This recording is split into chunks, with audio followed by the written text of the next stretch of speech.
Bentley Mulsanne Speed Review. What is it? It's a bit of a vehicular oxymoron, isn't it?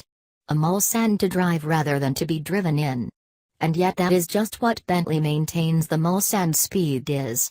And while a, near enough, 3-tonne limo that is also a driver's car seems a faintly ridiculous proposition, the flip side is that this is a 530 bhp, sub 5.0 seconds to 0 to 62 miles per hour, 250,000 pounds car. Of course, such a posh wedge of automotive real estate should be special to drive. And people who love cars will want to drive such an opulent thing. So, what's wrong with making a version of the Mulsanne that caters for them? Even so, the first question we need to address here is one of expectations. Bentley might choose to describe the Mulsanne Speed as a driver's car, rather like Porsche might describe its Cayman GT4 as a driver's car. All this means is that somebody needs to have a sit-down with Bentley's marketing people and explain why they need to be a bit more imaginative. Let's face it, there are driver's cars, and then there are cars that are memorable, enjoyable, spectacular, even, to drive. If it does the job well, this is only ever going to fall into the latter category, and that's more than enough to delight us. Having now armed ourselves with the blindingly obvious fact that the Bentley Mulsanne Speed isn't going to be as incisive to drive as any kind of sports car, thereby not actually being a driver's car in our books, we can turn our attention to what it does feel like. This facelift has brought a fairly small sum of mechanical alterations beneath the substantially new, all-new 4 of the A-pillar in fact, and sleeker-looking exterior.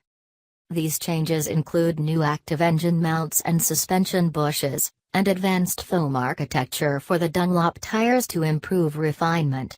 This combines with the standard air suspension and the velvet-padded hammer blow that is the 6.75-liter biturbo V8 petrol engine.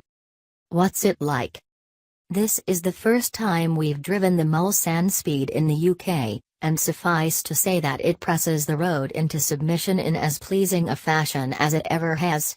It doesn't drive so much as it parades, preceded at all times by the Bentley force field, that intangible aura of superiority that seems to be stitched into its cars with as much care and thoroughness as the carefully selected bull hide. Naturally, with 811 pounds-foot from 1,750 revolutions per minute, a quick getaway is perfectly easy. A stupendously rapid one, if you really want it. But everything from the soft throttle response and long pedal travel to the sheer mass surrounding you makes those sort of antics feel frankly vulgar. Entertaining, yes, because there is an edge of irreverence to the Mulsanne Speed. A brief glimpse of rock and roll exuberance somewhere in the mutter of that V8, the cheer-up of the tires as you make the aforementioned vulgar getaway, the landslide of torque that sweeps you through the short-lived rev range. Then, of course, once buzz has worn off, you can twist the button into comfort mode and enjoy the sublime refinement. This is really where the Mulsanne excels.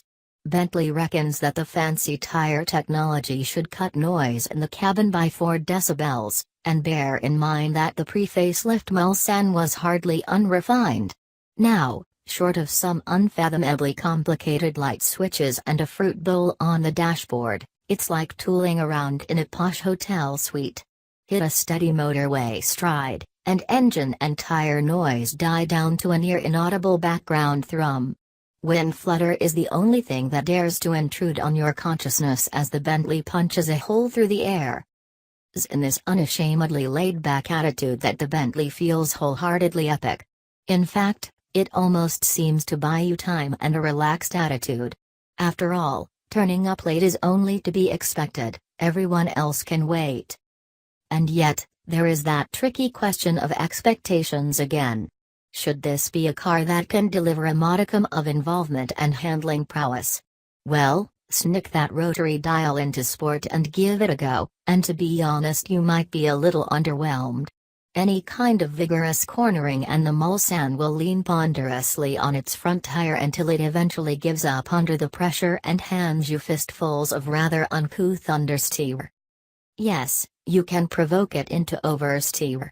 Of course you can, it has 811 pounds-foot going to the rear wheels. But really? Really? You're not going to do that, are you? Don't do that. Or am I going to have to explain the driver's car, not a driver's car thing again? The steering, too, feels a bit too meaty at low speeds when you might want the oily, light precision that a Rolls-Royce Phantom serves up in spades. It does, though, wait up and deliver a fair sense of connection at higher speeds when you can inject a really satisfying sense of fluidity to proceedings on the right sort of sweeping, high-speed curves. Now, to the biggest problem here, ride comfort. Speed or not, the Mulsanne is a car that will be defined by the level of serenity buffering occupant from road, and it isn't quite good enough in the UK, either in the back or the front seats. Sure, put it in comfort mode and it lopes over high-frequency or long-wave imperfections, brushing off eroded tarmac and awkward cambers with casual ease. But then you hit a recessed drain cover, or a sharp-edged pothole, and feel the unexpected shiver and thud as those air springs find the end of their travel. In the incrementally firmer Bentley mode, you also feel an echo of the road's undulations and scars. Go for sport, and you seem to get very little extra body control in return for ride comfort that's another notch further away from what you want in a Mulsanne. There's a touch of patter here, a shiver there, a hint of a fidget over town roads. Don't get us wrong, the Bentley Mulsanne Speed rides with a sort of majestic stride that most will be very happy with, but anyone who has driven the now out-of-production Phantom will know that the Bentley's waft just isn't of quite the same exceptional vintage.